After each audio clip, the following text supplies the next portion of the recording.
Welcome to Witch Talks, the series for spiritual seekers, witches, and enlightened souls.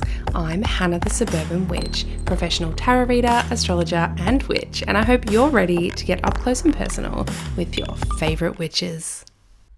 Hello, lovely people, and welcome back to another episode of the Witch Talks podcast with me, Hannah O'Neill, your host, for this lovely listening experience, which I'm sure you can tell is being punctuated by the beautiful crows in the background of my home. I'm not even going to edit them out. It just makes it a bit more witchy. I want to start today's episode off by reading out one of the more recent reviews of the podcast. And this one comes in from Aunt Carla via Apple Podcasts. Hey, Aunt Carla. Thank you for listening. And she gives it 5 stars over on Apple Podcasts. To tell you the total truth, we were chatting and she was saying that she couldn't sleep, and so I sent her specifically my Minisode on A Witch's Guide to Insomnia. And she listened and immediately came back saying, oh my gosh, I loved it, and left me this beautiful review which says, witches can be prone to insomnia, especially during full moon periods. And I loved Hannah's mundane and magical tips. Great angle. Thank you, Aunt Carla. All right, and now on to our Hana Help Me segment of the podcast. And this one comes in from Steph, again, one of my Patreon supporters. And Steph asks, what are some great starting spells or rituals for a newbie witch? Well, Steph, there are a ton. Now, I've discussed on the podcast before that there are 2 different types of magic in a very general sense. There is folk magic and ceremonial magic. Some people call this low magic and high magic. I recommend steering clear of all ceremonial magic and high magic when starting out. That's like jumping in the deep end, and it's not for everyone. There is a lot of learning involved. But some really great ones, personally, I think things like tea magic, any form of kitchen witchery. So perhaps you know that someone in your family is feeling not well. Maybe it's you. And so you brew up a batch of healing soup. Now, this is literally just soup, whatever soup feels good to you. And if you want, you can go and research some of the correspondences of the herbs you want to use or may want to use. Or you can just use what you have on hand and what you normally put in. And when you're stirring, you can choose whether you stir clockwise, which is called deosal, and that's bringing something in. So that would be bringing in health, bringing in healing. Or you could stir anti-clockwise or widdershins. This is for sending things out. So you might be banishing sickness. Okay? So you want to think about that before you do it. And that is the crux of all witchcraft, really. It's thinking about it. It's doing things with intent. There's a reason for it, right? There's a reason we stir a certain way. It might seem a tiny little thing, but it is the crux of magic. So you're going to choose which way you want to stir. Are you bringing in health or are you banishing sickness? What are you doing? And that may tell you what sorts of herbs and things to use as well. Same when we're doing a tea spell. You're going to want to think again, are you bringing something in or are you sending something out? That's going to determine which way you stir your tea. Nettle tea is often used for stripping hexes, right? It's really quick. It's like my go-to. So it could be as simple as drinking a cup of nettle tea. If you sweeten it with sugar, honey, maple syrup, you may stir it anti-clockwise or widdershins and say, I don't know, make it up. Hex be gone, go away. Hex be gone, I'm clear today. Something like that. I just made that up, right? Whatever you want. It doesn't have to rhyme. I like it when it rhymes. Say something. I preference saying things 3 times. It just gives it a bit of oomph. And I like to breathe. If I'm doing my own tea, right, I might breathe over the cup like, hex be gone. It's like the breath has the intention behind it as well as the words have the intention behind it. We're speaking it into existence. As we also stir, anti-clockwise because the hex is going, right? We're sending it away. That is a tiny bit of very easy tea magic. Again, the same can be said of a healing soup. Let's say we're going to do it deosal. We're bringing it towards us. We're doing it clockwise. You can say something like, health come to me, so mote it be. Simple as that. Whatever you want, right? I'm sure there are a ton of witchy spells and incantations you can use and find in books and on Google or whatever. But your main things are figuring out what you actually want to do and doing something that correlates with that. If you want to get a little bit more fancy, ground yourself before you do it. and raise some energy to give your spell some oomph before you actually do the thing. So I hope that gives you a little bit of inspiration to start getting into some spells and things. Personally, one of the first ones I did purposefully was actually a freezer spell, and it is such a great one to use. That is where you need someone to chill the fuck out, and you basically want it's a light binding. It's a way of stopping them from furthering harm against you. Write their name on a piece of paper. You can put their date of birth if you know it. Fold it away from you. Throw it in the back of the freezer. Personally, I don't actually even fold it. I scrunch it up. Throw it in the back of the freezer and forget about it and literally watch the magic happen. These sorts of tiny spells, specifically that freezer one, the validation I got from seeing the results, that is why I continue doing witchcraft, right? We wouldn't continue it. We wouldn't do it if it didn't work. And I've seen so many times the effects of my spell work working that now I'm just like, oh my God, how does not everyone know about this? Spread the word. But I also, in the same vein, know it's not for everyone. Now, all that to say, if you're still like totally overwhelmed with spells and creating spells, you can see how easily it comes to me. I actually have a service because this is something I tend to just do for people. And I was doing quite a lot via DM and realizing that that was a lot of time and a lot of energy. And I was getting great feedback. And I had a few of my followers that said, seriously, I would pay for this. And I was like, you know what? That's a sign. I should actually make this a service. So then people know that I do it, but then also I get compensated for my time and my energy, and I can really put in the time and the energy for people when they ask. So if you're interested, if you've got something coming up that you have to ace a test, or maybe your landlord is going to put your rent up and you want to freeze it and stop that from happening, whatever it is, whatever your dilemma is, if you're stuck in terms of creating a spell, you don't know where to turn, you're new to this, whatever it is, hit me up. It's called the Quick Fix Spell Advice. It's in my shop under services, and I literally get back to you super quick. It says within 24 hours, depending on what time zone you're in and when I get the message, it can be a lot quicker than that too. And we will basically craft a spell together. I'll get as much information as I need from you. We'll make something perfect for exactly what you need. Alrighty, shall we get into today's episode, which is all about mediumship. This is a very hotly requested topic that you guys have emailed and messaged me about time and time again, and I'm finally doing it. Firstly, let me say I don't offer mediumship as a service, so there's that, because I do get a lot of people asking if I do that. It's just not what I want to do with my time. I can do it, but it's not something that I enjoy charging people for or enjoy sitting space in that grief portal that it can become. So let's chat mediumship. Now, I ummed and ahed about where to start with this, and I thought one of the best ways to do this was maybe with what I used to think it was versus what I know it as now. I used to think it was very different to how I now experience it, and I think a lot of us get into this misconception of thinking, firstly, that mediumship is really hard and I could never ever do it, and then that it's only gifted people that do it. This is very common in terms of all psychic things, psychic, tarot, astrology. I could never do that. That's only gifted people or people born with a gift. Only other people can do that, not me. Let me start by saying anyone can learn to be a medium, just like anyone can learn how to knit or anyone can learn how to ride a bike, but you're not going to get good at it unless you practice it and put some time and effort into it, right?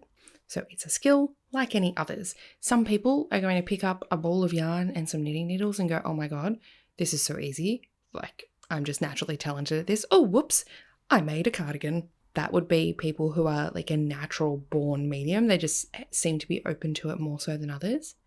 And then you have other people who sit down and learn stitch by stitch. They can still do a cardigan, but it just took a little bit more time and effort. That's probably where I'm at with my mediumship, right? It wasn't something that I was born doing, not that I remember anyway, but I have taught myself how to do it.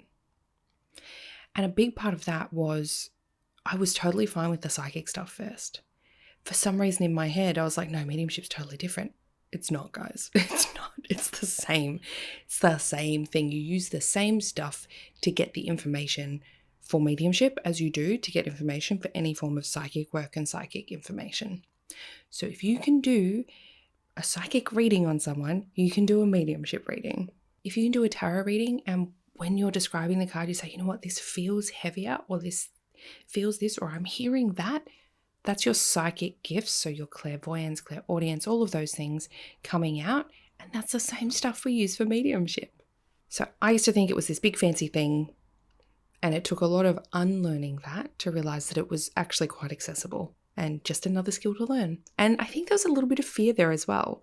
A lot of people come to all of this stuff, myself included, with fear. And even though I had been doing tarot and psychic work for a while, I still had that like, I don't know, am I going to invite a spirit into my midst accidentally? And I'm not going to lie, I have done that. But thankfully it happened at the times when I was very prepared to deal with it and it wasn't a big deal. And it was literally just, I quested out too far, or I wasn't specific enough, right? It taught me some boundaries with my psychic work. Thankfully, I've got a mentor to help me through that. So if you're looking to get into mediumship, I would recommend having someone there to help and guide you, okay? Now, one of the main differences, I guess, between just plain old psychic stuff and then mediumship is psychic stuff, you're kind of reading a person or an object, whereas mediumship, you're reading from a spirit. So I guess the source of the information is slightly different, but the method in which it comes through to you is the same, right? Still using those clairs, those psychic senses. So I'm going to jump straight into telling you about my very first attempt at mediumship. God, this was a few years ago now. I had joined a Facebook group that was for mediumship development, and I just kind of lingered and lurked for a while. And they used to do weekly mediumship development circles, and it was on Zoom. This was during COVID, right? So I was like, oh, sweet. Well, if at some point it works out that my kid's napping when that happens, then I'll join and do it. And I did. And I jumped on, and I thought, I had a presumption of what it would be. I thought I would log on. They would go, oh my gosh, hi, you must be new here. And I would say, yes, I am. I don't know what I'm doing. And they'd say, oh my gosh, let us guide you. This is how to do it. And this is what we're going to do. Now you try. That's not what happened, my dear listener. That is not what happened. And this is part of what taught me when I run classes or when I run circles, how to run them in a way that doesn't make people feel the way I felt that day, because I did not feel supported. I felt thrown in the deep end and I was very confused. I don't think that's a nice way to start, right? So instead what happened was I log on. There's like 12 people on this Zoom call, and it's that, gallery view. You can see all the tiny little squares of all the people. And I didn't even know who was running it or what they looked like. But one random lady was like, all right, is that everyone? Okay. So 10 minutes sitting in the power and we'll go from there. I can't remember who we read for because this was years ago. Let's name our sitter Sharon. All right, Sharon. So this person's like, we're reading for Sharon today. Sharon gives a wave. One of the ladies in one of the little squares waves her hand. No one else is talking. And then lead lady is like, all right, so 10 minutes sitting in the power and we'll go from there. All right, bye. And then everyone turns off their screen. And I was like, okay. So I turned off my screen. I was like, what did she mean? What did she mean we're sitting in the power? Are we meditating, or is this when we do the mediumship thing? So I pulled out a pen and paper and I just thought, all right, well, I guess I'll tune into that lady, Sharon, who I guess is who we're reading. So I sat there and I thought, okay, well, I guess I'll just do what I think I'm supposed to do. So I pictured Sharon as I had seen her in that tiny little square on the screen. And I pictured her in my mind's eye. Now, don't come at me saying, I have aphantasia, I can't see things. I also have aphantasia.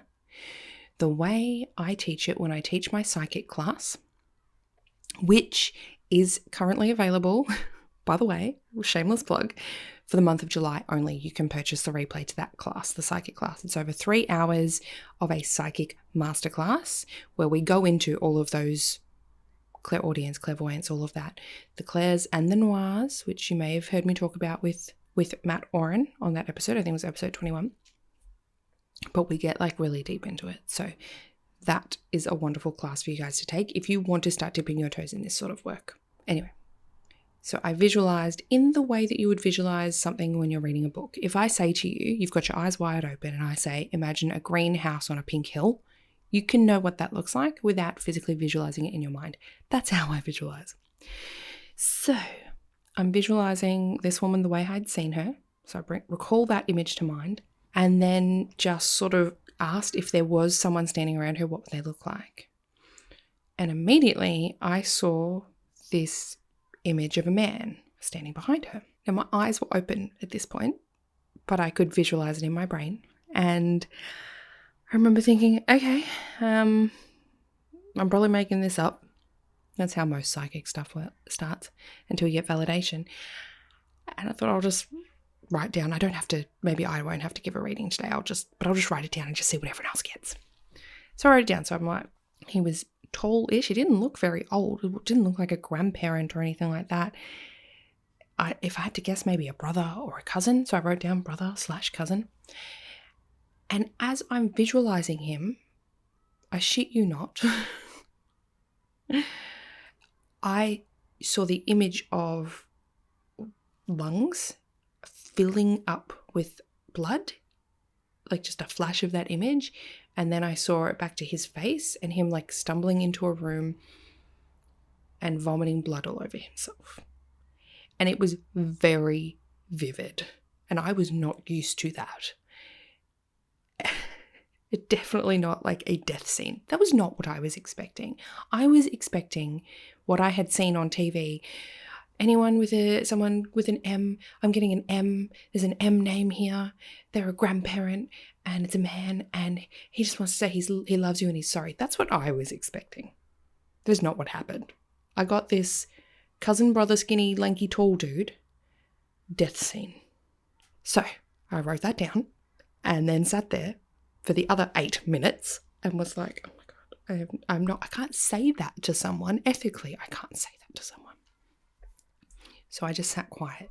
One by one, the little screens came back on, and the main lady said, all right, everyone, who wants to go first? One lady put her hand up, and she starts saying, I had a grandmother here, and this and this and this. And the sitter, Sharon, would say yes when something resonated, and if nothing was resonating, the person would just move on, would go to the next person. Anyway, the things that were resonating, that these other people were reading on, were nothing like what I got. I was like, oh my God, I'm totally wrong. This is totally wrong. And it went person to person. Everyone had their turn. And what I found out afterwards was the sitting in the power part, when everyone turned their screens off, you're supposed to just be meditating. And then you do the actual reading live when you're chatting with them and it's your turn. I just did it before, whatever. I was prepared. So it got to me. And I just said, I'm so sorry. I am brand new. I have no idea what I'm doing. But this is what I got. And I'm just going to, it was a bit intense, so I'm just going to say the first bit and you just tell me if it does resonate and then I'll continue, and if it doesn't, then I won't. She was like, yep. I was like, okay. So I saw a man. He was, thin-ish and tall. He looked quite thin, quite tall, and he didn't seem very old, so I presume he would be a cousin or maybe a brother. And she burst into tears. And I was like, okay. No one else had gotten a brother or a cousin. They'd all gotten old people. And this lady's like, yep. And I'm like, okay. And then I saw him walking into a room and the image of blood in his lungs. And she's nodding her head and crying. And emboldened by this, I continued and I just said, this is going to sound real. I didn't know if I should say this, but I saw him vomiting blood. I presume this is how he passed. And she's nodding and she said, no one has ever been able to connect with him before. That's my cousin. He had emphysema and he died. Even now, it still makes me feel really... Usually you'll hear me say I get shivers when I say things, but this is not shiver feeling. This is like a cold, damp, underwater feeling that I get throughout my whole body. Like, I don't like it, and this is why I don't offer mediumship as a service. And so she said no one's ever been able to connect with him, but he passed about a year ago, And I've been going from medium to medium and he's never come through. And she said, is there anything else? And I'm like, oh yeah, they usually give a message. And I said, oh, give me a second. And I just did the same thing. I visualized her sitting there and anyone I could see behind her. And he didn't, I didn't hear anything. He didn't say anything. All I saw was him put his hand on her shoulder. And then I saw that he had on his shoulder like a sun tattooed. And so I just said that. And I said, I don't hear him saying anything, but he's got his hand on your shoulder and he's got a sun tattooed on him. And she was like, he had the tattoo of a sun with a crescent moon inside it on his shoulder. So again, I was like, holy shit. Like, you know, when you watch mediums on TV and you're like, oh, obviously or on whatever, obviously they've researched them or they've Facebook searched them or they've Googled them beforehand. Like, I knew that I hadn't done that. I knew. So this was validating for me, right? I'm not having to prove it to anyone else because I'm proving it to myself right now. I knew I didn't know who this woman was from a bar assault. She lived on the other side of the world. And I'd managed to get something so specific. I was like, oh, that's pretty crazy. And then she said that the day he died, he was homeless and an addict. And the day he died, he wandered into her room vomiting blood. And she saw him die that way. And so I was like, okay. And then I questioned myself because I was like, am I just getting a psychic reading of her and her memory? Right? Perhaps. So whilst it was incredibly validating for my own abilities, it was also like, what was that mediumship? Did I really do it right? Oh, I don't know. Right? And how do people know if they're a cousin or a brother or whoever how do you know the relationship? So after that, like we logged off and I felt pretty heavy, but also like excited weirdly, and wrote it all down in my little book of shadows to keep a record. And then I contacted my mentor, who's a psychic medium, and he does like standing up on stage and giving readings like that. And I just said, how do you know? How do you know who they are? He said, I asked my guides to place them in certain positions. So if they are, a mother or father, they'll stand directly behind the person you're reading. If they're a brother or sister, they'll be to the side of them. Cousins are one step out from the side, and grandparents are one step behind where the parents would be. Friends kind of mingle around those outside peripheries as well. And I was like, oh, that's quite clever. If it's on the mother's side, then it's going to be like if you're looking at the grandparent on the mother's side, they're going to stand behind the person, the sitter's left side, which relates to the mother, and for the father's side, behind on the right. And I was like, that's very clever. And he goes, you just tell your guides what you want them to do when they're bringing you the information. So my mentor CB gave me this little archangel protection that he says before he starts any mediumship.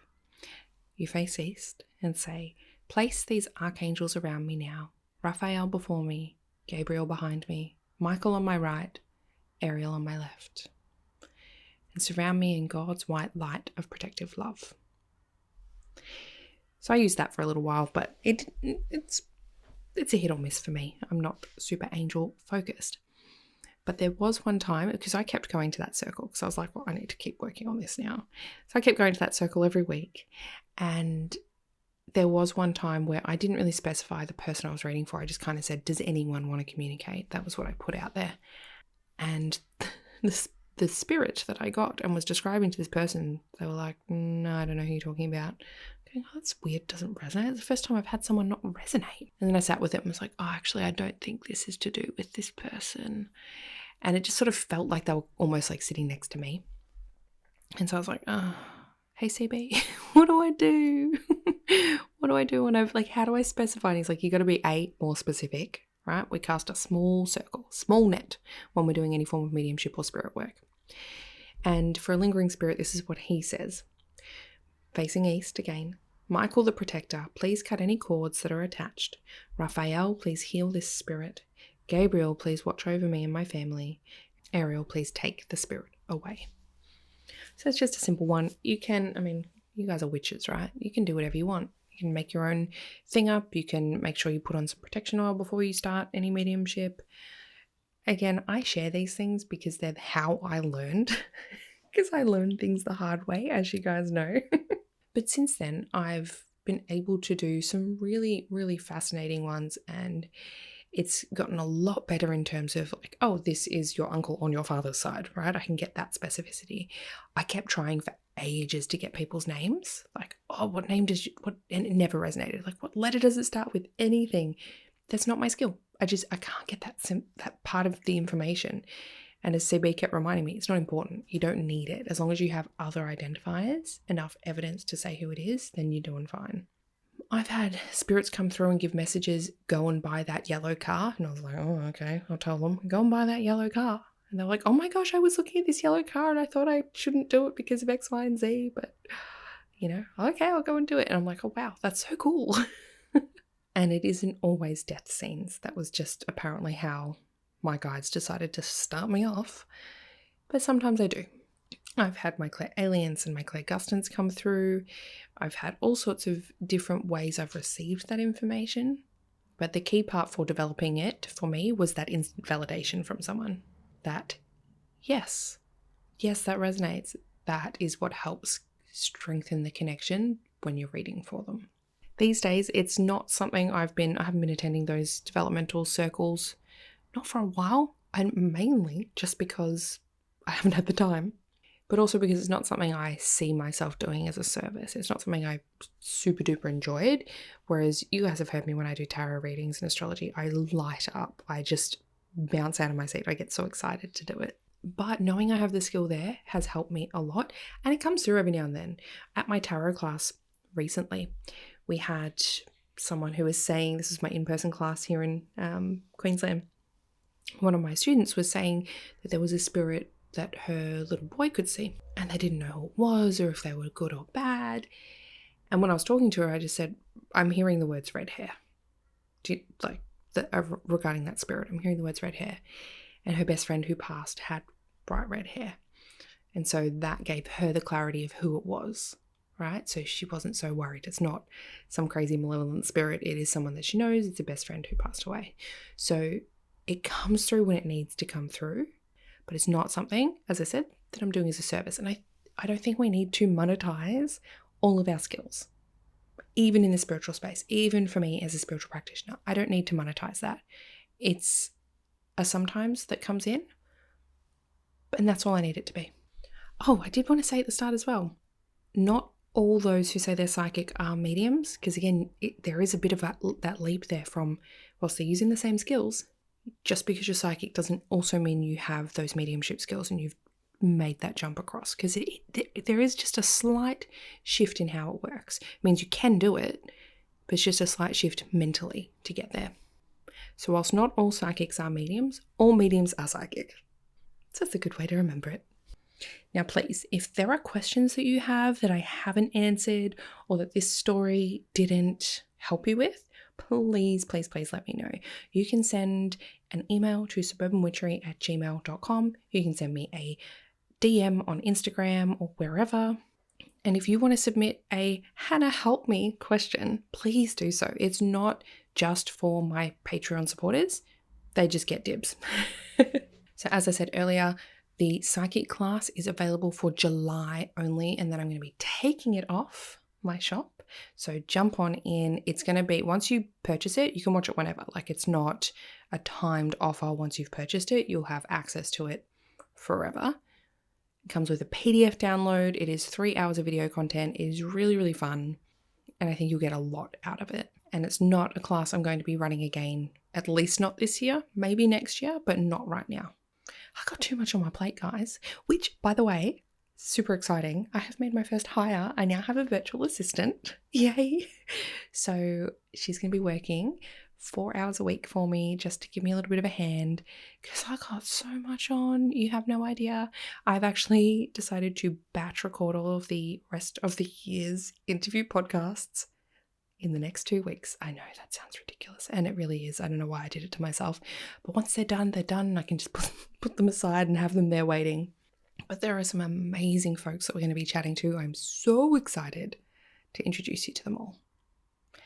But until then, I hope you have a wonderful day wherever you are in the world today. I'll chat with you next time.